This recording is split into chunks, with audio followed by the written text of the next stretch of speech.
Good evening, folks. Back, ready for another round.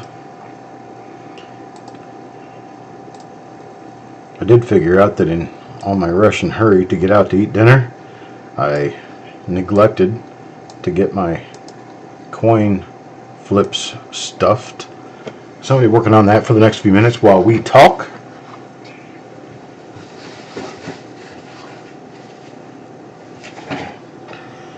Let's see, Jeff Dunn, Bill Cresson, Joe McBride. What else we got? Farm Dog, Tim Morrell, Jim Fletcher, Donna Mack,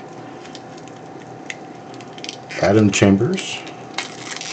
He is right here, Santa Claus. Come to make your day on a 1962 D-roll. Gosh, hopefully this one's not as hard to get open as the last one was. Man, that 61D. Somebody meant for those to be sealed for a century, not just a half a century.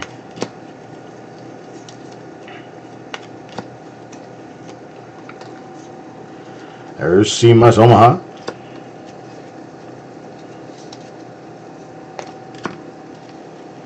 So what's everybody doing this evening, other than watching me bumble around like a fool? Because no matter how hard I work, I can't work fast enough to be ready for everything that I need to be ready for. I kind of wish I could. That would be real nice.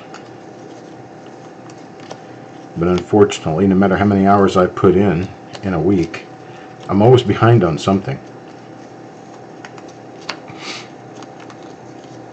I guess it might be because I'm actually taking on more work than a person should take on. You had to work at 1:45 this morning? Holy moly, hopefully you weren't driving across the country at that time of day. I'd like to see anybody driving that much. Plus, isn't it snowing where you're from, Adam? Or hasn't it been snowing?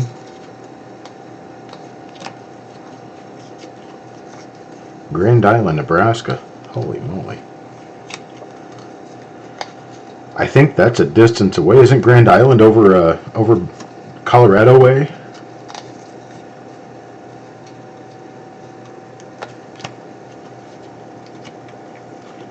Grand Island was way over in the western part of the state, or I thought.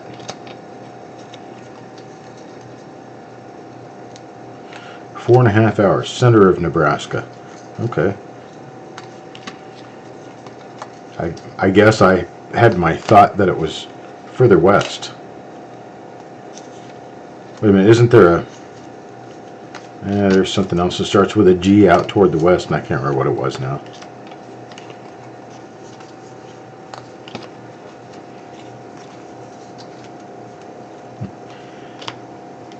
So my wife, presumptuous as she is, sees something on television about some sort of Caribbean cooking. She says, that looks Jamaican or Haitian or something. I turn around and I look, and it's somebody cooking Creole food. I said, it's probably either Dominica or Haiti. She said, now Haiti, where is that? That's in the Caribbean, right? And I said, yeah, it's in the Caribbean. Well, name me a big city. I said, Port-au-Prince. And she looked at me and said, why am I not surprised? I said, I don't know. She said, you're like a walking encyclopedia for geography. So name another big city. And I said, Port-au-Prince is about the only big city in Haiti. She said, yeah, I don't think I'd want to go there. And I said, yeah, probably not a great idea right now. They've been having a lot of problems with poverty and vandalism and violence and stuff since the earthquake they had back in what was it, 94? They've continually had problems since then.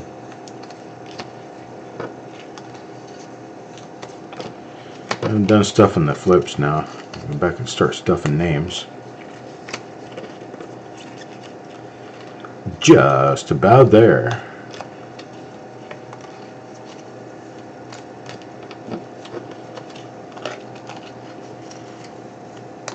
I-80, where does that go through? So it goes through Des Moines, Iowa, and then I would assume it probably goes through Omaha, Nebraska, or maybe north of Omaha. That would put it at least 150 to 200 miles north of where Adam hails from. From where Adam hails. Our language is such a weird language. You always think you're saying something right, and then, well, you're not. Grammar seems to be a real problem, especially today. All our cell phones and spell correctors, and even the ones that do work or don't, doesn't make any difference.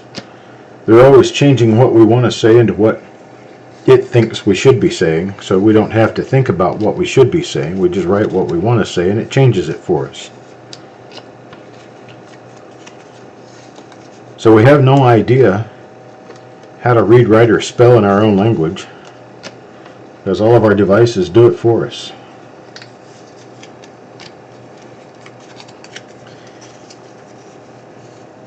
Hey, John. So I guess I'm not really following it closely because I haven't really seen anything with regard to the news today at all. But in the news, I understand that the president decided to veto this stimulus bill, which I don't blame him. I mean, 600 is not enough. More like 600 for 6 months. That would be enough. But 600 is not enough to pull a whole lot of people out of the problem that they're in because of this fear-mongering over the virus.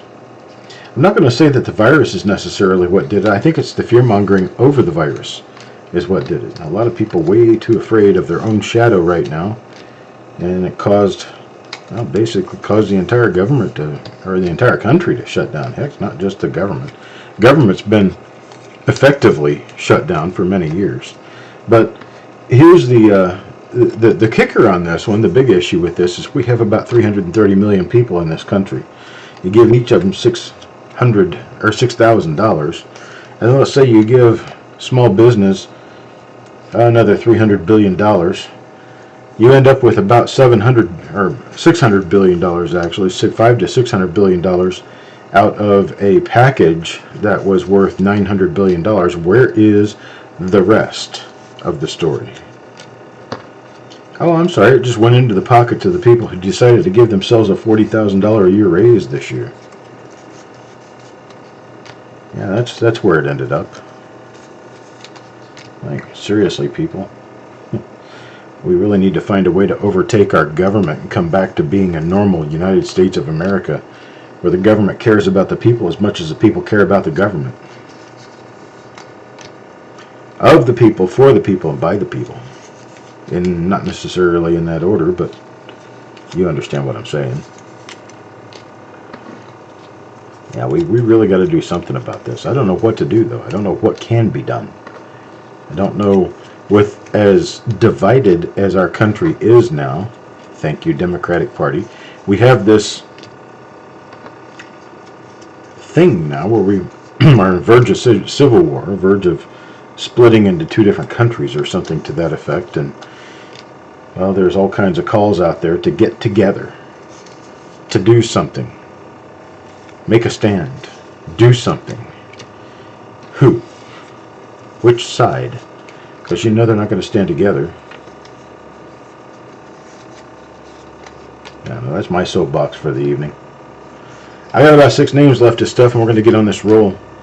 I'm going to see if I can do this one just a little bit faster with regard to the cutting of the wrapper. The cutting of the wrapper on this one's going to go probably with a nice felled swoop with a X-Acto knife or a scalpel. I put my eyeballs on so I can see what I'm doing here. Now here's our roll. I've got all of our flip inserts ready to go. They'd be right here. That's what that is. Now with our roll, I think I can take off all the loose tape. I'm good with taking off all the loose tape just like this. Just pull it off. no worries. And take off what I can of the loose tape. It looks like this is coming off a lot easier than that last roll did. Although I'm still going to need some help, I do believe. Yeah, this is still going to need some help. So what I'm going to do is I'll just take my scalpel here and go straight across there with it. That'll cut that foil open for sure. The foil is now dead and is coming off of the roll. This is a bank wrapped roll, by the way. You can tell by how it's cupped at the top. There's a little cup right up there at the top. So I can tell it's a bank wrapped roll for sure. Where's my cut that I made? Can't find my... Oh, there's my cut right there. Get that foil right off of there. I'm going to wash that foil right out of my life.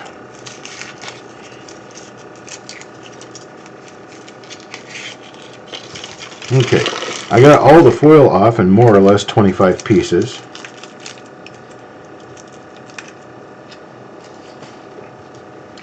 Now I've got my paper wrapper. Still going to work on trying to get this paper off. Get down to the actual meat of the matter, which should be a bank wrap roll of Lincoln's.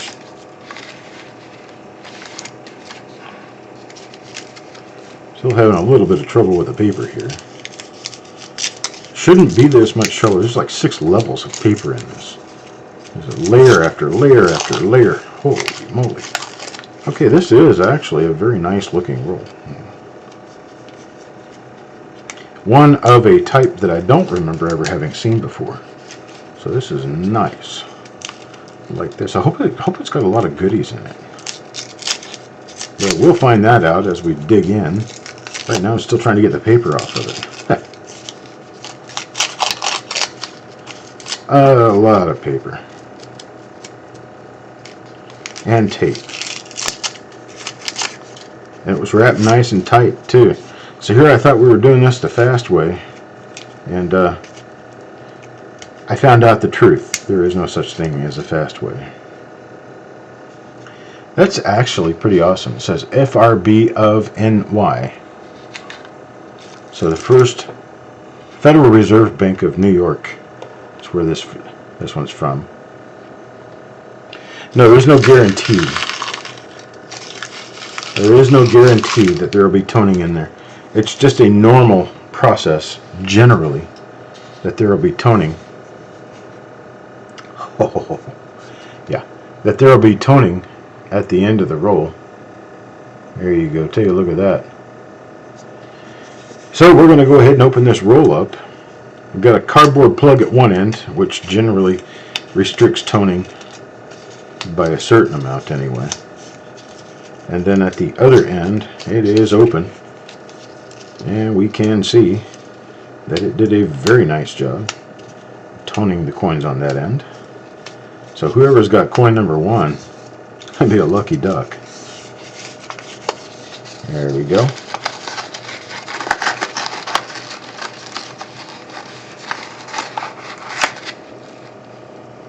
And there it is. And I think for this roll, we're going to try going back to the dyno. I've had so much trouble with my fan, my light, my whole 9 yards, and everything else with the rest of this. I'm going to try to go back to the dyno. Let me see if I can get the dyno to work here. Video capture device. Okay. And let me go to the dyno. Okay. And draw it up to size. Okay. Let me bring this out a little bit here. Take it down to level. Alright, let me pull out coin number 1, which is going to go to Jeff Dunn. Hang on just a second here. There we go. There's coin number 1 to Jeff Dunn. Coin number 1 is this one. Oh man, that's nice looking toning on there. Congrats, Jeff. You got yourself a pretty one. Let's focus this in. I guess we're doing okay with that. So I can't really tell, even on this very first coin, is that an RPM or is that something laying in the... I think it's something laying in the mint mark. Unfortunately, we get a clean Q-tip here. And just very lightly tap that out. And yes, it was something laying in the mint mark.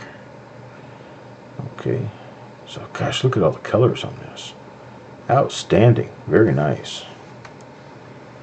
Box was going to be delivered today, and I just came home and the UPS truck was sitting on a tow truck. Oh my gosh. UPS truck? Wait a minute. USPS or UPS?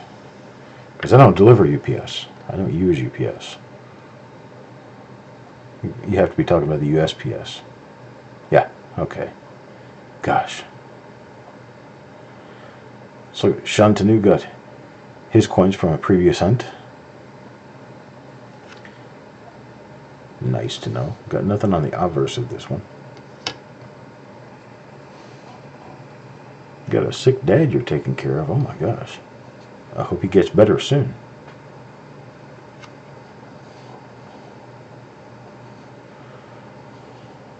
I'm looking around the reverse now for any hub doubling. Generally going to show up as like an extra ridge with separation headed toward the rim. That's that one really, really nice ender for Jeff Dunn.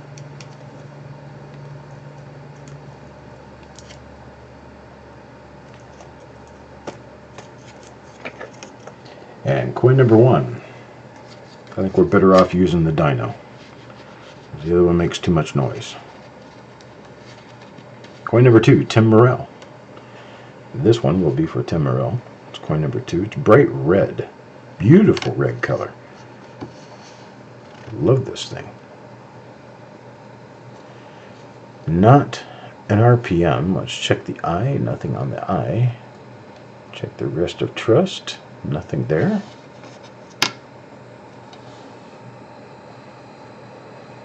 Oh man, 3 mini strokes. Wow. You tell him to hang in there. He'll get better. Keep a positive attitude. I think that's half of healing. It's a positive attitude. That one was for Tim Morrell. It's coin number 2. Didn't see anything on there for us to be talking about, so I'm going to move on to the next one. Coin number 3. Coin number 3 goes to RJ Stone, one of our newer family members. Hopefully we find something good for him. Looking and searching the world over and all, thought I found true love. That you met another and you were gone.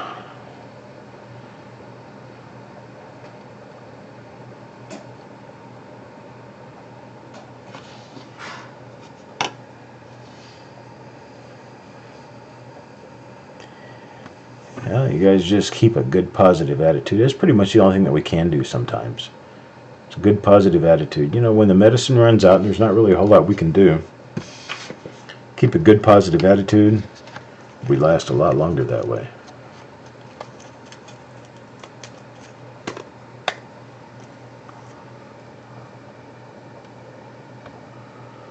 Gosh, been a week and still in transit. Oh, well, I have a confession to make. I stay so busy doing what I'm doing anyway. Going through new stuff, going through new coins. I just got a couple of boxes in today to go through and figure out what to do with them. I go through so much stuff. I don't really even pay attention to when stuff is mailed. And I don't pay attention to it while it's in transit until somebody tells me, hey, my package has been in the mail for 3 weeks now. And I say, oh, well, I guess it's time to start looking into it to figure out what happened, where it is, and what's going on so we can get it retrieved. I have seen 2 packages now that were quote-unquote missing in the system, both of which were recovered simply by complaining. I guess if you become a squeaky wheel, they'll come by and put oil on it. I'll take a better look at this right here.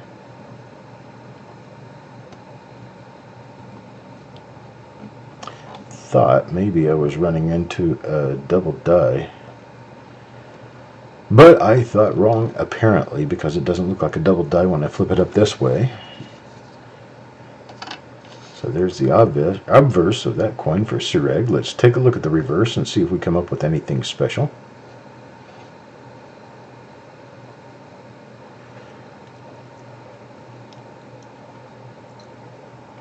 Nothing really special on this, but I can tell you that with the strike on this coin and the overall condition of this coin, it's a nice full gem coin. Beautiful 62D Lincoln cent. If it's something that you were looking for to fill a book or something, it's going to be a very nice example for you. That goes with most of the coins in this roll. It appears these coins are just very nice. Mike Birchman comes up next, coin number 5. And Mike Birchman's coin number 5 looks just like this. It has a little bit of a peel down there below the D mint mark. You see a peel near the rim. That's actually a piece of metal flake sitting on the coin that was minted into the coin.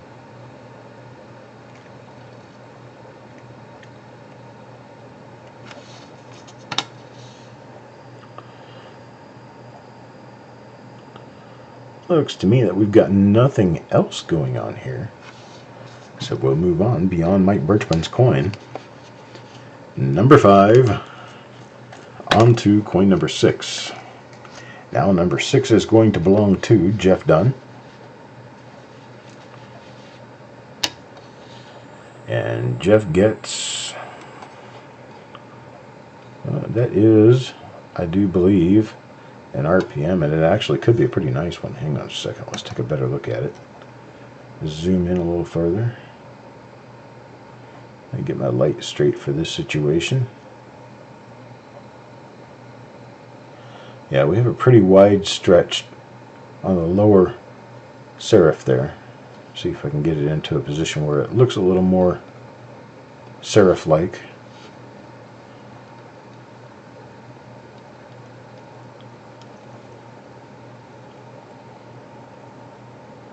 Hey, you just don't get it really well with this particular scope. Yeah, I've been looking in the 2s. I haven't seen anything. Not yet.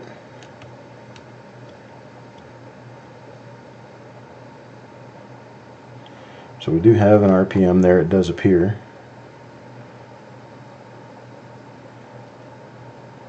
I've also been watching the crosslets of the T on Trust, especially the last one.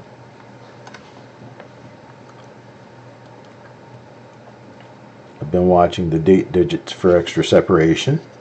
It's another thing you do in 1962 is you look in the dates and you look for separation lines. Of course, the date's also going to be extra thick in those cases. So that's a coin for Jeff Dunn. Got ourselves a little RPM I'm going to hold out. And now, coin number 7. Coin number 7 is going to go to Levels of Madness. And this coin right here is going to be for Levels. Let's see what we ended up with here.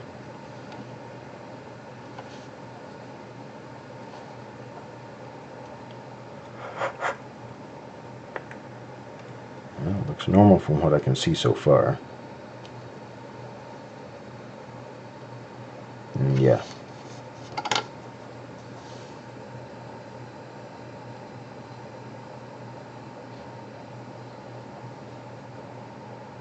Nothing on the reverse on this one.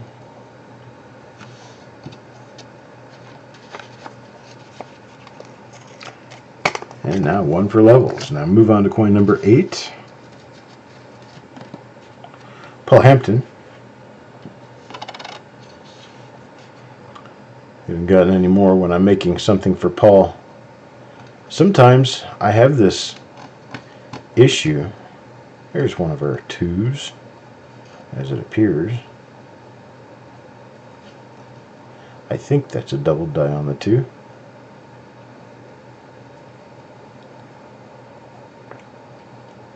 It's kind of on the inside of the 2. I can't point to it with my cursor because you won't see it. But it looks like it's on the inside of the 2. Alright, let's take a look at the other side. I think that's a double die on the 2. I'm going to have to check it later. I'll hold it out though. It doesn't cost me anything extra to hold it out and take a look at it. That's my job.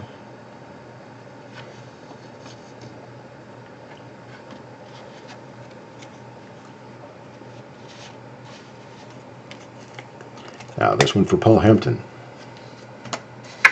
Now a second.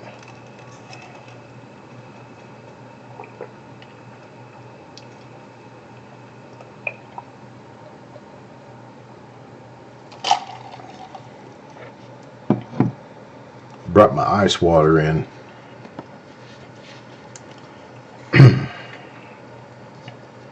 Found myself talking a lot recently. I don't know what that's coming from.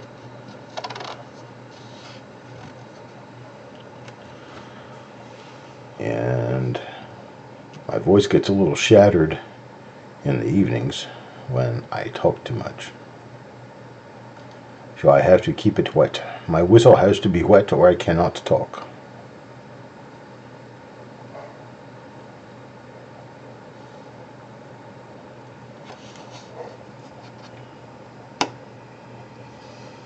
Oh, I don't know CMOS Omaha. I'm not with those. They're minor and they're very difficult to identify, and I'm not going to spend the time during a show trying to figure out on a Dynascope whether or not I even have a double die, much less what die number it is. That was Yeoman Gold for coin number 9. Now on to coin number 10. And number 10 goes to Dynamac. I'm kind of looking for some of the slightly more obvious stuff.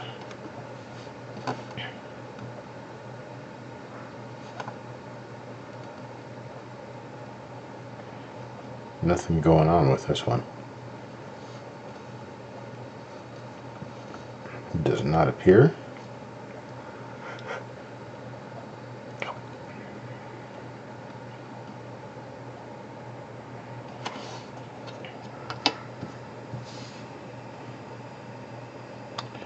So as soon as I get done with this, I'm going to be off to bed, so it's not going to be tonight that I get the invoices done. I'll have to work on those tomorrow morning. I'm just beat. There's no way I can stay up long enough to do the invoices. I'll get them out in the morning though. There's Farm Dog.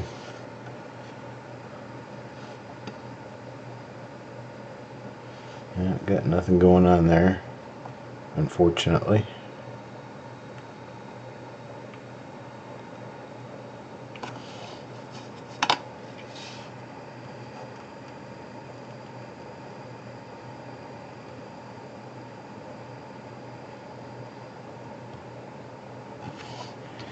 Alright, got nothing going on there. Now coin number 12. John Brandon Bow. Back after a long hiatus. And ready for, how about that? Ready for that RPM? I do believe we have an RPM showing up here. I'll go on through and I'll put it off to the side, make sure that I check just as usual. I'm going to check every coin in the roll. If I've given anyone the indication that I could be missing something in the roll because I don't lay it where you expect it to be laid and I don't call it at the end of the roll, please don't worry about it. I will find the coin because I will be going through the roll a second time. So just like I found it the first time around, it should be easier for me to find the second time around simply because I'm actually looking at the coin instead of trying to do an online show about it. It's much more difficult to host a show talking about coins and then actually be watching the coins carefully at the same time. This one's also an RPM. This one's going to give us a goodie right here because we've got some nice markers. There's your splitting the serif and the lower serif. So we got a die scratch just on the northwest corner of the D. Let's take a look at the other side, make sure we're not skipping over a double die.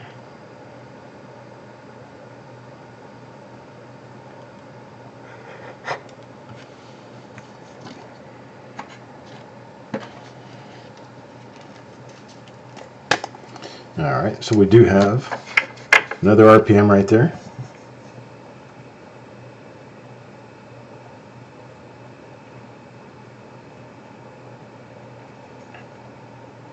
Now move on to coin number 14. Oops.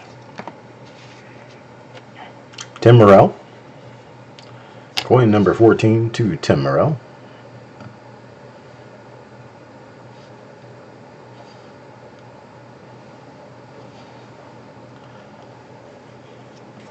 Nothing on the mint mark. That little step that makes a dot in the lower corner of the mint mark is very normal for 1962.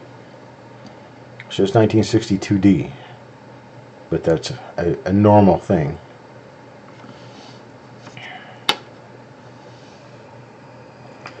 Yeah, I know, Donna.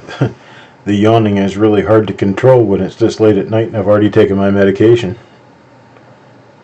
Mama told me that if you're going to do a show, you better take your medication before you go up there and do the show, because I'm going to be asleep when you come back down. Okay.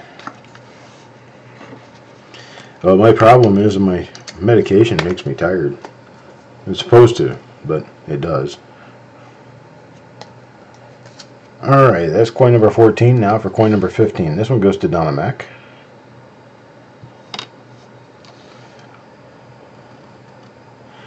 Who was 13? 13 was Paul Hampton. 13 was Paul Hampton. Sorry if I didn't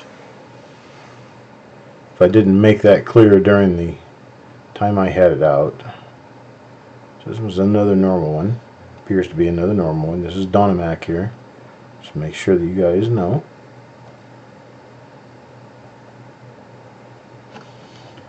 See nothing else there. Let's take a look at the other side.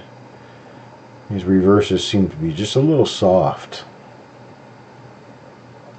Not all bad, but they're a little soft. Mushy strike.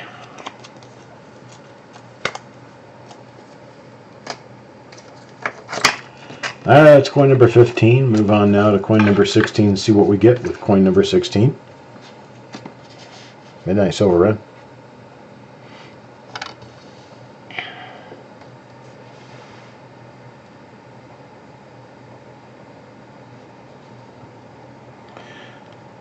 All due respect, Jim, there is a little bit of a difference between you missing out on the reveal and me missing out on the reveal. Nobody needs to listen to me snore while I'm doing this. I would become quite useless in a hurry if I didn't have some control over the medication. I can stay awake when I need to. So I tell you what, my head hits the pillow, I think I'm asleep before I'm all the way horizontal. Makes my wife so mad. Takes her hours to get to sleep. I'm not even sure I hit the pillow completely before I'm asleep. Here's another one of our RPMs, I think. I do believe this is an RPM. I can't really see it very well under the dyno, so I'm going to have to use my regular microscope for it a little bit later on. And I'll check through it and make sure that it's a good RPM, but I do believe it is one.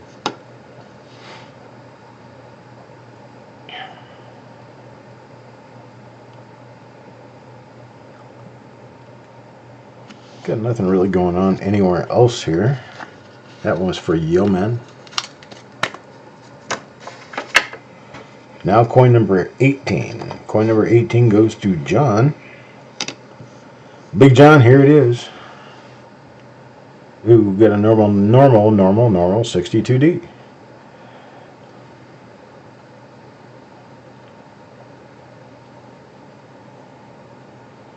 Stay tuned. We'll see if the next coin is any better. They're struck through next to a die crack She must be watching TV. The dog's barking. Yep. My super intelligent dog likes to bark at commercials, especially the ones that have dogs in them. Interesting thing, though, he can be minding his own business, walking across the floor, just doing whatever, and a commercial will come on, and as soon as the music starts to play at the very beginning of the commercial, he runs over to the TV and starts barking at it because he knows there's going to be a dog in that commercial. So he doesn't have to see the dog, he just has to know it's going to be there.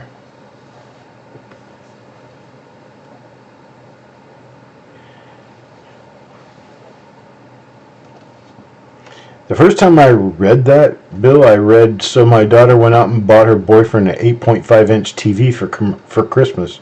It's like an 8.5-inch TV. What are you going to do with that?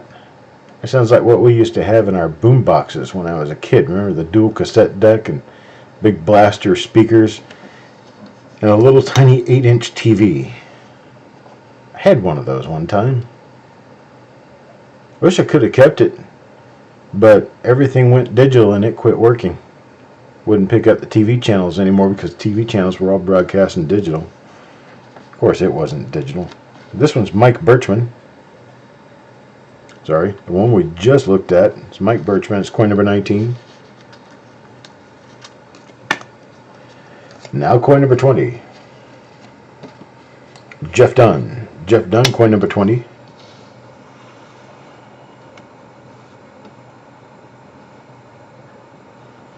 Yeah, it's just got that die scratch that we were looking at. No, it's not the same one. Never mind.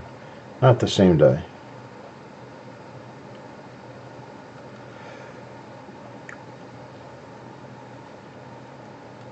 Not seeing anything here. I'm going to go ahead and flip it over to the other side and see what happens. See if there was a variety gremlin working at the mint that day. Does not appear there was.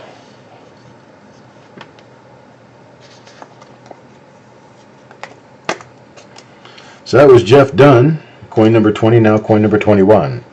21 is going to go to Chuck Patillo. Mr. Patillo, this is what we have for you, sir. Another one of our little RPMs.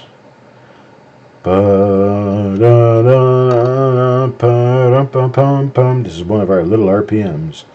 Like the little drummer boy. Okay. See, that was that. Now let's keep moving here. See what we see here.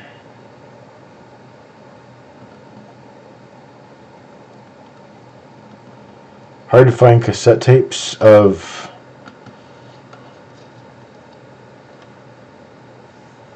You thought your 45-inch computer screen was large? Yeah, I don't have a 45-inch computer screen. I have two 28s. Not one, I have two. No way could I ever go back to having one. Alright, coin number 21 is an RPM, so we're going to put it in the RPM pile. Now coin number 22 goes to Jim Fletcher. Jim, cross your fingers, bro. Here we go. Here we go. And what do we have? Minor, if anything.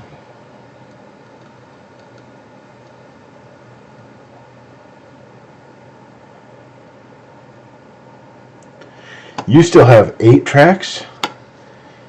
Tim, what are you, a hoarder?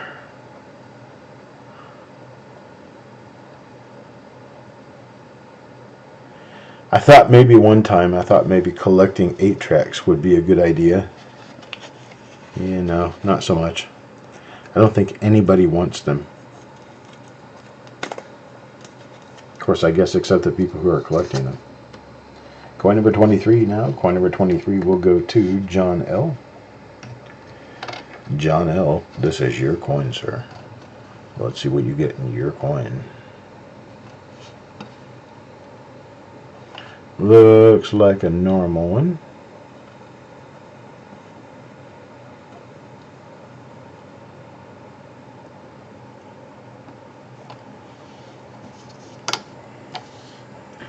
Let's flip it over and see the other side. it appears the other side is normal as well.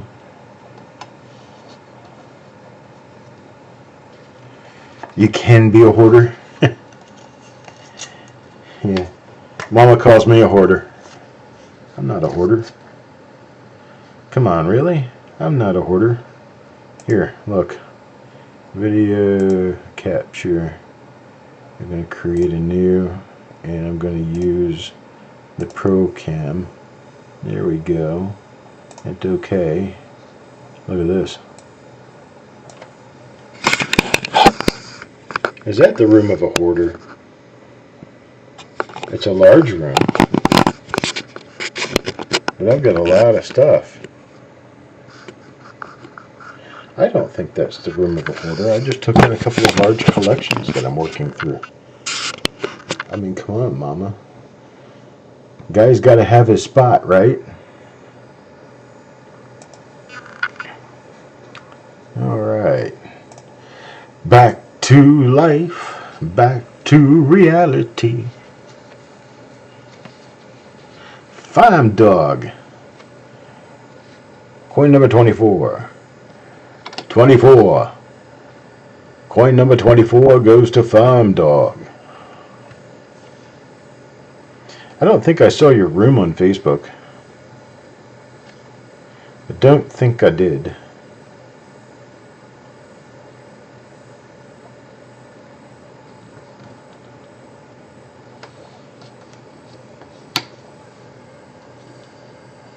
I'm no hoarder. I don't even have anything piled up against the walls. Not like I had in my last place. Man, that last place I was just learning how to do all this. Now I've actually got some sort of system. Still doesn't work really well and it's not very fast, but I do have one.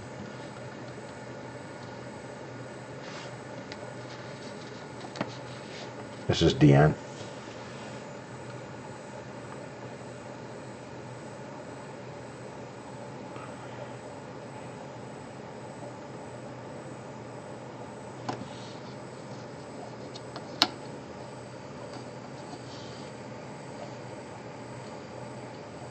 Zig Ziglar.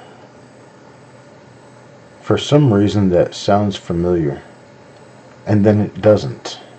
All at the same time. Is that dementia?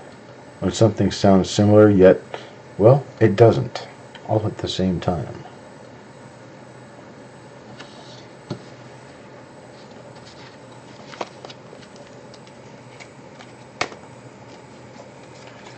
So I have a coin story for you.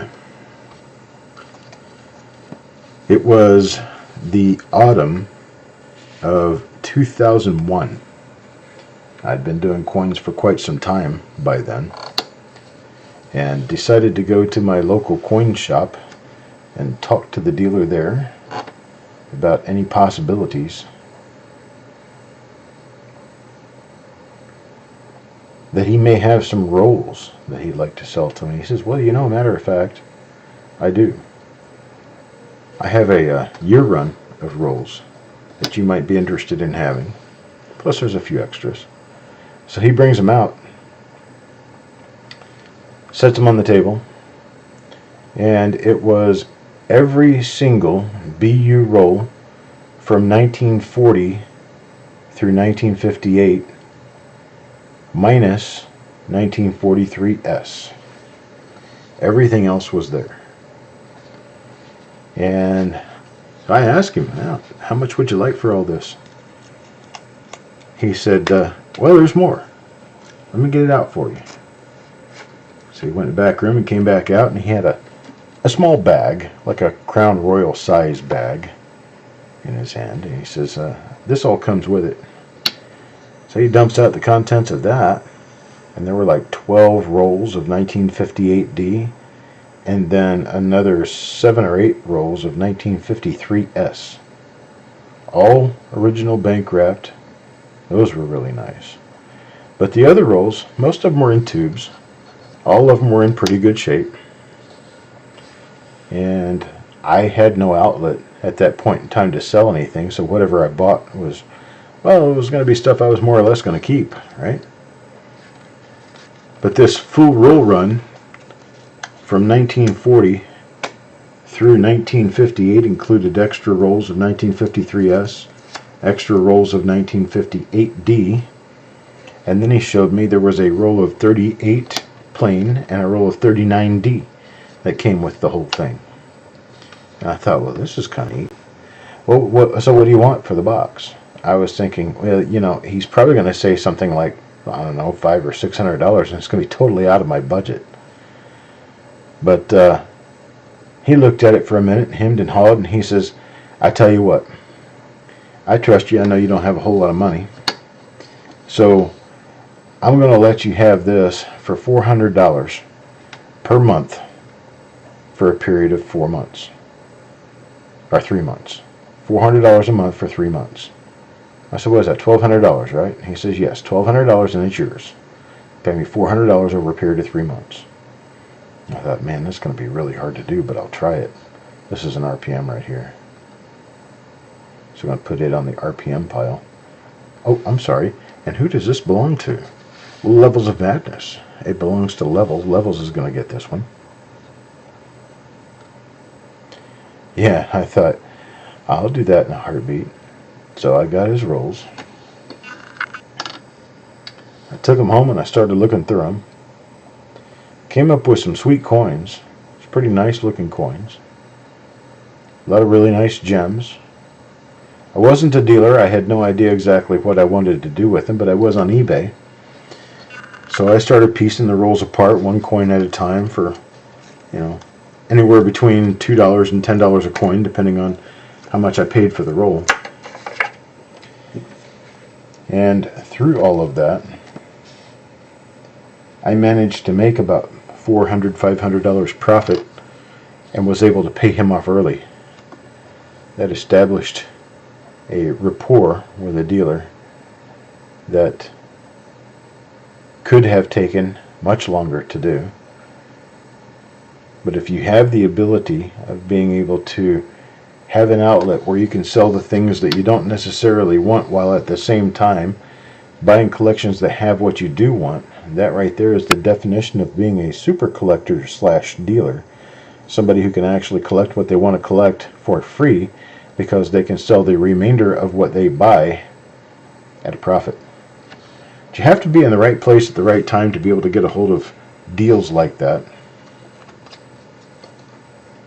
But I did. That's going all the way back to 2001. The following year, I worked with this dealer in his shop. It was the summer of 2002. If anybody really knows much about the summer of 2002, gold and silver both took a drop down the tubes that we didn't know whether we would ever come out of it.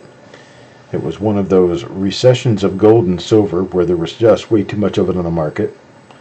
And the market wasn't doing all that great for it anyway, and we were in a large incline economically, which is usually not very good for gold and silver because people take their hedge out of gold and silver and put it back into, well, different businesses and other types of funds.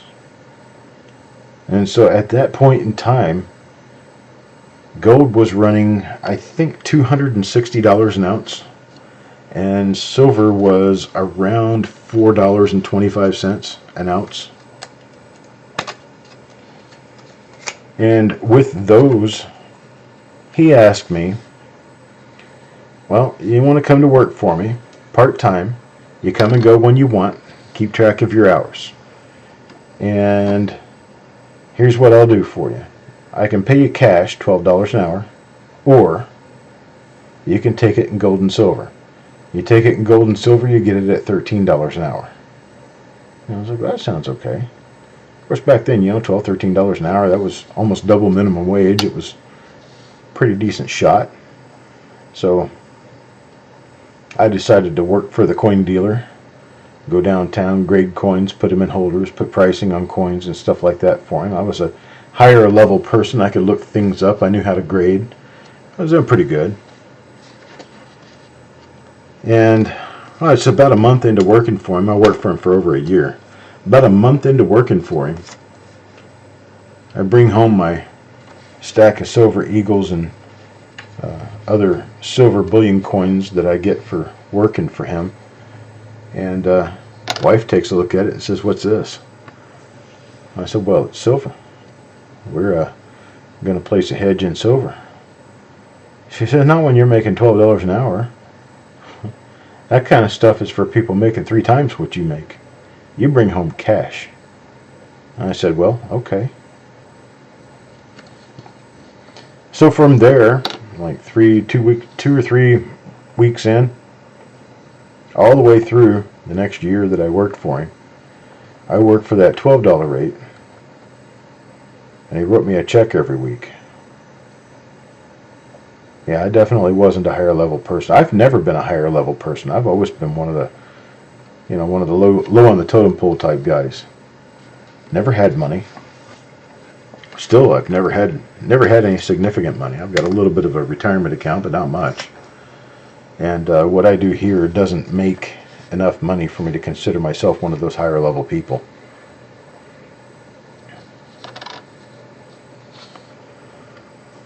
That's one of the main reasons why I have issues with people being behind on their bills. I got to have that money. I can't keep this business running on thin air and a credit slip. I have to actually have money.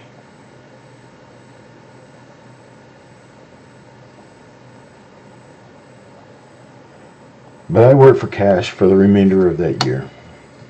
I ended up doing okay as far as taxes and all that are concerned. I mean, I made some money.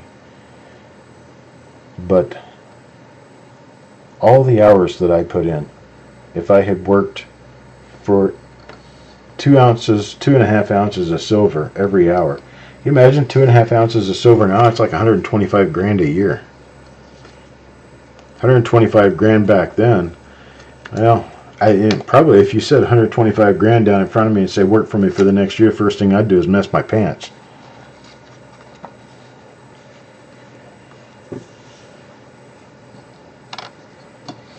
But so that was the story of one of my earlier years in the coin business.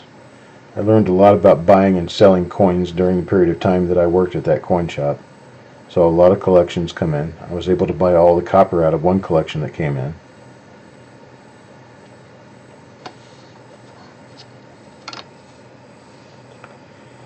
That one collection that came in, I bought, well, there were little cabinet drawers. We didn't get the cabinet, we just got the drawers. So the drawers weren't of much use, but they were wooden, and they were little drawers that held rows of 2x2s. I took that little cabinet of drawers worth of pennies home with me as pay one time. I think I gave him my full month's salary for that. It was worth it. We didn't search it, look at it, add it up or anything beforehand, but I just kind of gave it a little thumb through. And the BU coin started in the late 20s. That's for Paul Hampton here. I'll get it picked up. There we go. I'm going to the wrong scope. That scope's not turned on, Chuck. I'm not going to see much with it. It's kind of dark.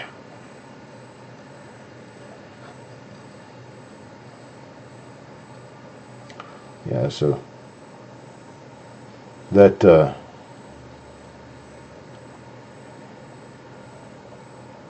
that collection really did well for me over the years that I sold coins out of that collection. It did very well for me. I probably sold coins out of that collection for another 4 years. Back when I first started selling, it was on eBay. I started with stamps, but I went into coins. So I was selling stamps because, well, back at that point in time in eBay, you could sell fuzzy pocket lint for $1 a gram. I mean, it was just stupid, the stuff you could sell. My mom and I got into buying kiloware, which is like bulk stamps in bags, and going through them and sorting them by topic and selling envelopes of topical stamps. We did really well. I mean, I remember one time we had 4 or 5 different stamps that had sheep on them. Some girl and some guy got into a bidding war on them. They ended up selling for $50. I think we put maybe 12 cents into all of them. They sold for $50. My mother and I had a joke about that running for years. Can't sell my car, but I can sell a stamp with a sheep on it. We had other stamps that we were working through. Big Russian collection that we bought. Wanda, Pet Rocks. That was in the 70s, hon. I'm talking about like 2001, 2002. Actually, 97 was when I started on eBay. 96, 97. Started up on eBay. Selling stamps. Actually buying stamps mostly. I was trying to collect all the Greek stamps for my son because he is half Greek.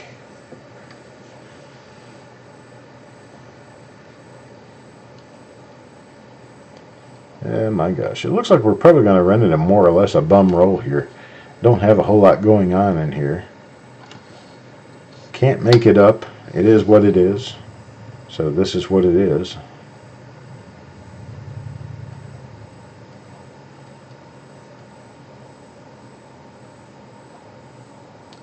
Redline Hot Wheels.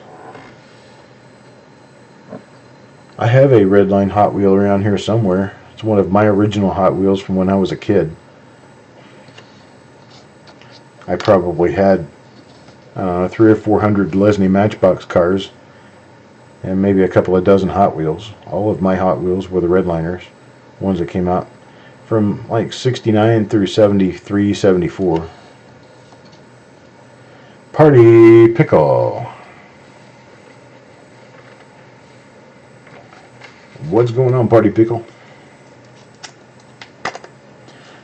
Oh, Bill, please understand, I'm not trying to make anybody feel bad. That's not the point.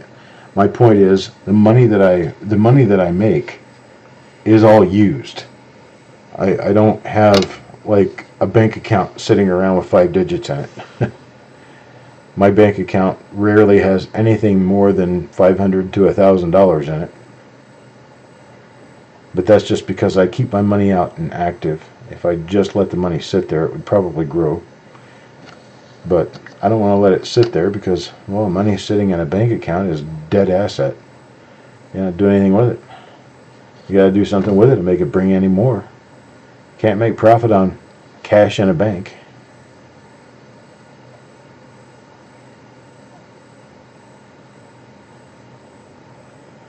Now, the Redline that I had, I don't remember what kind of car it was. I can picture it in my head, but I couldn't tell you for an instant. I could not tell you what kind of car it was. It was relatively small. It sort of kind of reminded me of a one of those dune buggy looking cars, but it wasn't really a dune buggy. It was more of a car. It had a top, and it had a point in the front of it. I guess if you had to say it looked like anything, it was probably something like a Mustang. I'm not sure whether it was a car that actually ever ran the roads anywhere. Let's see, hang on just a second. Let me see if I can find it here.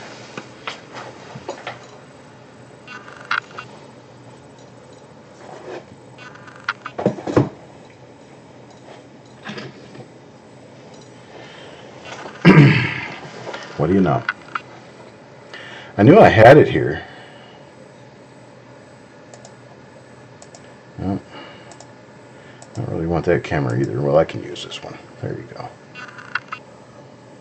That's one of my little original Redlines from when I was a little kid.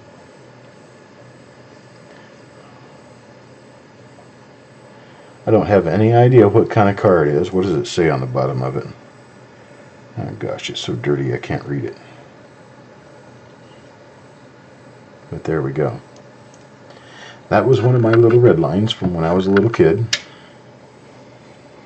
Did I happen to assess those other 2 cents that I sent you pictures of late last night? Party Pickle, no, I probably didn't because I've been, well, like, really busy all day today, and I'm very tired now, so I'm not doing anything after I get finished with the show. Let me shut this back down so we can see. There we go. Oh, little piece of wax on there.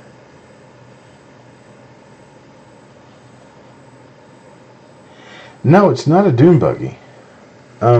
There is a name for this. I can't remember what the name was. Let me look at the scope real quick. Python is what this is called. It's a Python. But it definitely has little red lines on the wheels, and it's a metallic enamel paint. Has a black top, and I think the body appears to be gold. A green gold or a gold. I think it's just gold.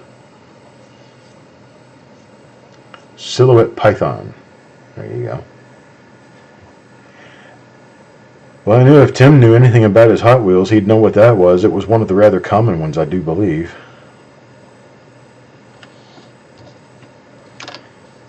I did have a few other Hot Wheels that I had kept, and some Matchbox cars. Somewhere I've got a box that has some original blue and yellow Lesney Matchbox cars in the boxes.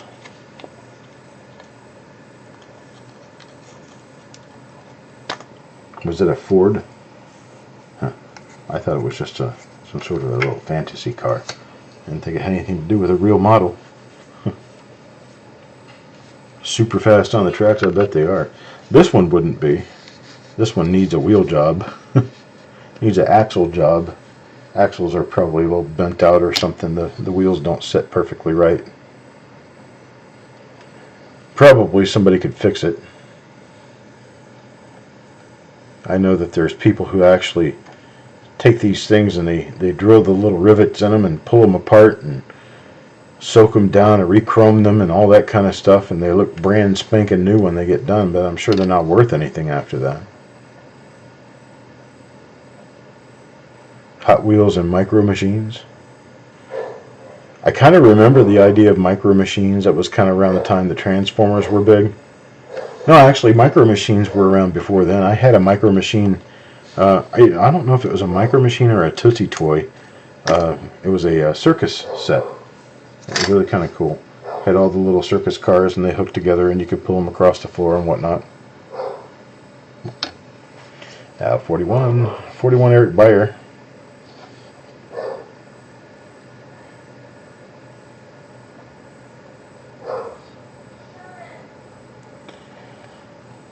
Dog's all up in his TV, watching the TV, barking at all the dogs or horses or animals, or even, I don't know, he'd even bark at a turtle if it was suiting to his need to bark at the time.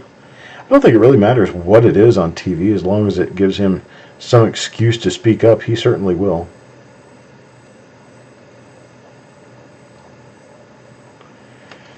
Donna Mac wanted to know what was on the I in Liberty on her coin. Okay, we'll go back and take a look at it. That was number 41. How far back was Donna Mac's coin? Are we talking about just a couple of coins ago? Because we're talking just a couple of coins ago. It's going to be coin number 39. We'll go back in and we'll take a look at coin number 39 again. This is Donna Mac's coin number 39. And there was something on the I in Liberty.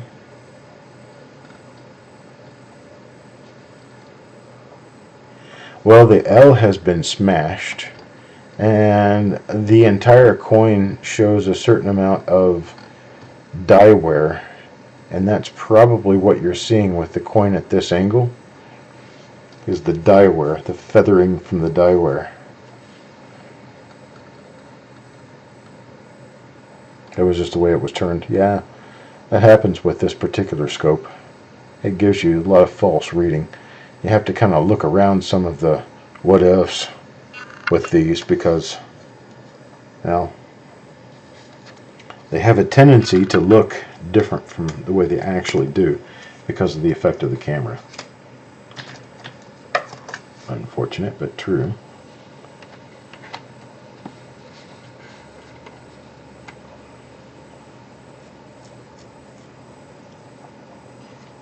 You got a wall of red lines in your room? Wow. For a few years, I picked up a lot of the more modern cars for my son, because my parents did that with Matchboxes when I was a kid. So I figured, well, my kid's a kid now, so I'll pick up some of that stuff for him. And for, I don't know, about 2 or 3 years into his youth, from the time from before when he was born, all the way through probably about 3 or 4 years old, I bought hundreds and hundreds of Hot Wheels for him. Probably right in the middle, sock in the middle of the years where they're not worth anything because they were overproduced or something like that.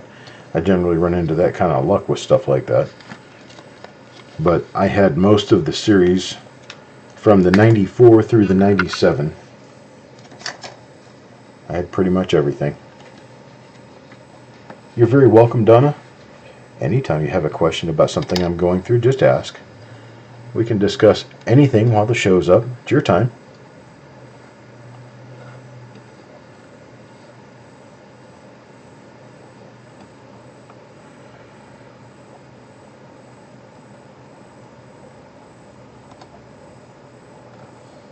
Forgot to look if your coins were coming up. Let's see. I can at least give you numbers of what your coins are, Timothy. We'll do it as soon as I finish the rest of the run. We got John L. coming up now, coin number 44. I'll let you know exactly which coins you have at the end of the run, Tim.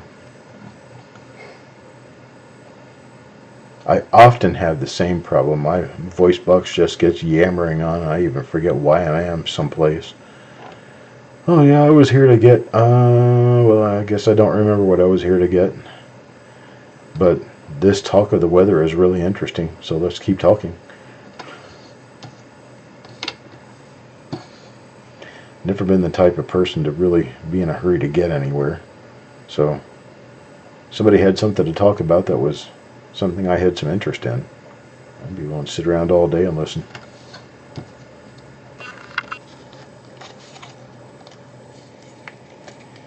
A lot of people would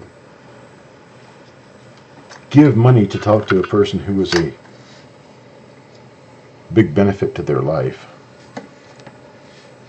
Here's Tim Morrell. Good one for you right there. Coin number 45. It's a very nice coin. Actually, all the coins in this roll are pretty nice. I mean, they're very shiny coins. They've got a lot of luster.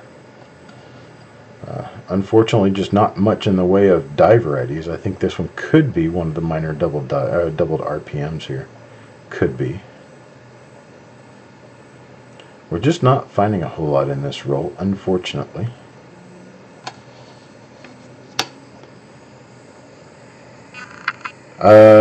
What number was what, John? Sorry.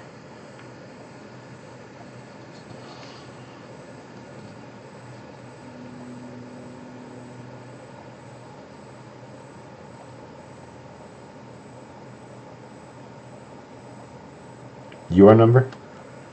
John, that was 44. Coin number 44. Okay, unfortunately got nothing on this one. That's coin 45. 45 for Timothy Morrell. Now number 46. John Brandon Bowe.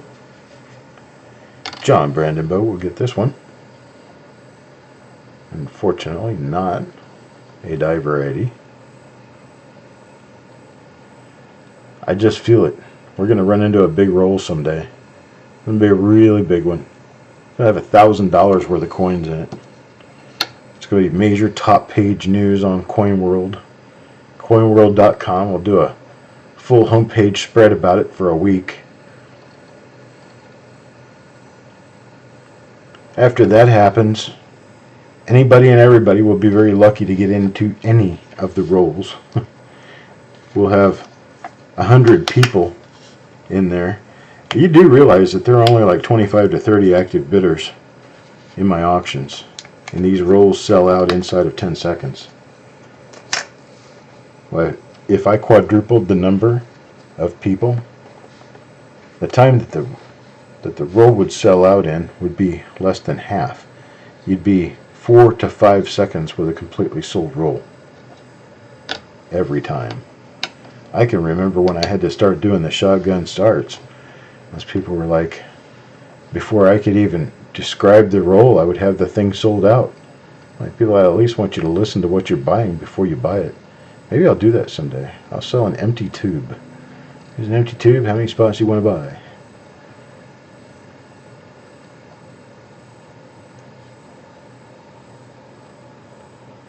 I could never have imagined that this program would be as popular as it is, but I guess the idea that we get to have conversations and get to hang out together is kind of a fun thing to support.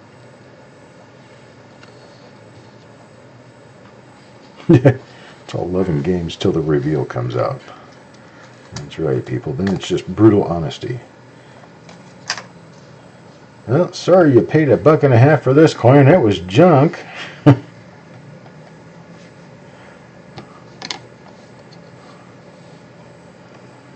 Let's see. Yeah, gosh, I'd like to run into an entire roll of RPMs or double dice or something for you guys one day. Give you something really to hoop and holler about. We haven't had that very recently. I mean, we've had a few nice coins here and there, but we haven't had a roll that was just spitting out money. I'd love to see a roll just spit money out all over you guys. What? You paid $2 for that coin? And it's worth what? $100. Wow. How can he afford to do that? I don't know, but you gotta get in. I try to teach you guys stuff. But it gets, I mean, you know, we've got basically the same people who keep coming back and keep coming back to watch the show. I don't want to teach you the same stuff over and over again. I prefer, here and there, I prefer to have, maybe a question about a story to tell, or a question about a particular coin, or something that you guys want to know that I might know, something I could share with you. I can't remember what I've talked about and what I haven't.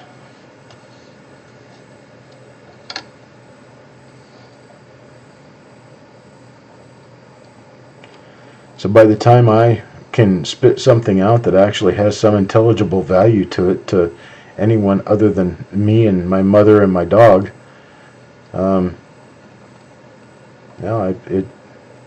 sometimes I can get that done inside of an hour and sometimes not. But I tell you what, if you guys ask specific questions that I can give answers to, that makes it something that can be valuable to you and to everyone else who listens in, because I might know something. Who knows? I mean, this is coin 50 here, levels.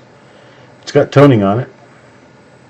It's not amazing toning. It's got a little bit of toning. It's also got some rubber on it from the, it's got a skid mark from the coin counting machine. That's what that is. That's rubber skid mark. I'm not sure what that is right in the middle of the cheek, though. Oh, it's a hit. It's a hit on the coin.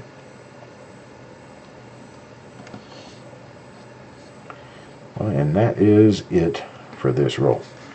Oh, wait a minute. Let me take a look at the reverse on this one just to be sure that we're not skipping anything we need to be looking at. A little bit of machine doubling over there on the right-hand side.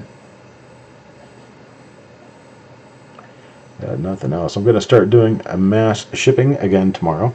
It's going to be last week's rolls, this week's rolls, and any of the more or less normal, the quote-unquote normal coins from the reveals that we've done this past week.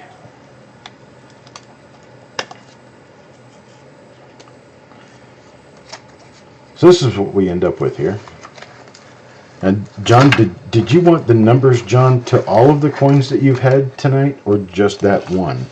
I can't remember if you wanted all of them or just that one, but if you want all of them, I can certainly give them to you.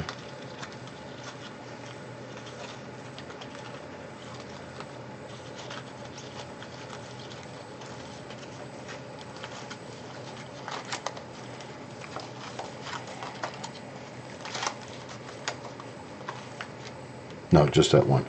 Okay, well, for your information, it was 1823, and then that last one I showed you was 39, I believe. 18, 23, and 39. Taking it down to it now. No, it's 44. Sorry, 44. So John L.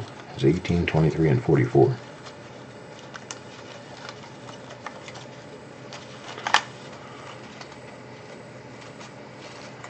Donna, generally what I use, I almost always, like 99.5% of the time, use PayPal. PayPal is supposed to be sending the tracking number back to you at the email that you gave me to send you the invoice to. So the invoice, place where the invoice was received is the same place where your tracking number should be received. If you don't get a tracking number, it probably means I haven't shipped anything to you. So I have not shipped anything to you this week. I've got, I've got a rather large and substantial package to ship because I'm going to ship yours and John's together and give you some extra things to refund you for the extra postage. But I haven't sent it yet. I'm going to be sending it probably tomorrow. Trying to mix in a holiday week along with all these reveals, along with trying to get packages done and sent out, is proving itself to be a little bit of an issue. Here's all the goodies out of this roll, and these are all the coins I said I was going to check and see that they are something before I send them out. This is 28, 21, 17, 13, 12, 8, and 6. Those coins belonging to Jeff Dunn, Paul Hampton, John Brandon Bow, Paul Hampton, Yo Man, Chuck Patillo, and Levels of Madness.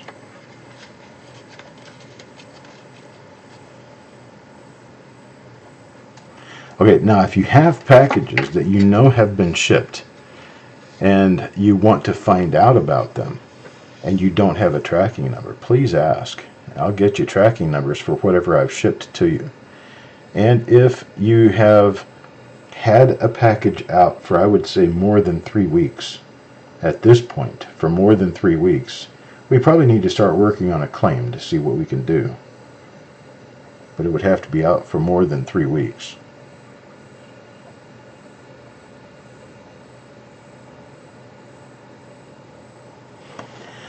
Timothy, as far as I can tell, yes, they are good for the next 4 days.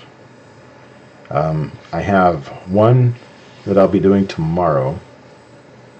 And then let me see what my final schedule here is. Dun, dun, dun, dun. Let me open it up here. 4:30, 8:30, yeah. This, see how I can do this here real quick. There we go, and show you not that, but this. This shows you everything I've got coming up, times, dates, everything else. Times are all Eastern time. This is what I have everything scheduled for at this time. So we will have one tomorrow at noon, and then we skip on to Saturday, one at 6 p.m., and 3 on Sunday. Oh, wait a minute. No, that should say Saturday here. Got 2 on Saturday and 2 on Sunday.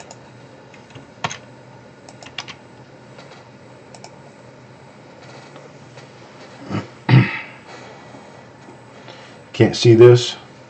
It's not a whole lot that I can do to make it bigger, but I can try. I did send it to you through email, though.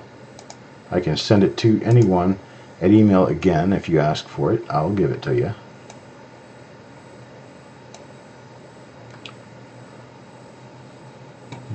Let's see. It's about the best I can do. Sure, I can send you the update on that. No worries. Let me make a note of that right now, and I'll be sure to send it tomorrow morning. As soon as I get done with this broadcast, I think I'm going to go downstairs. I think I'm going to retire for the evening. So,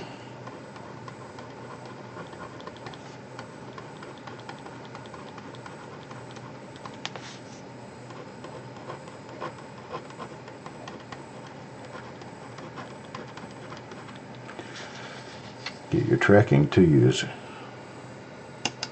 as well. So Donna, I'll be sending that schedule back out to you again, and I'll send the tracking out.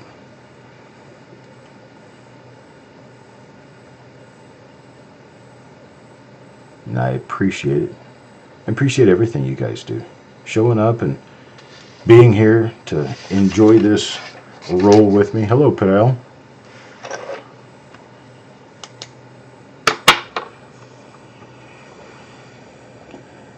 And so I'm going to go ahead and cut out for the evening. We are finished with this particular broadcast. Unless anybody has any burning questions for me they need answered now, and I can work on answering them now. Otherwise, I'm going to go ahead and throw the switch, turn the lights out, shut down the shop for the day, and come back tomorrow. I'll be here at noon tomorrow, where I will do a reveal, the 1963 Philadelphia roll. That's going to come at noon tomorrow, and then I'm taking the remainder of the day off tomorrow. Tomorrow is my wedding anniversary. I'm married for 8 years tomorrow. And then, of course, Friday is Christmas, so I wish everyone a Merry Christmas. And I will be back the day after on Saturday for 2 reveals, 1963D and 1968 Philadelphia. And then Sunday we'll be doing 2 other ones, 1969D and then the 1946S holiday roll that everybody got. Everybody who was at the actual auction the other night got a free coin in that roll. So I appreciate it, folks. You guys have a great night, have a great weekend, a great Christmas, and I'll see you either tomorrow or Saturday. Love and peace to all.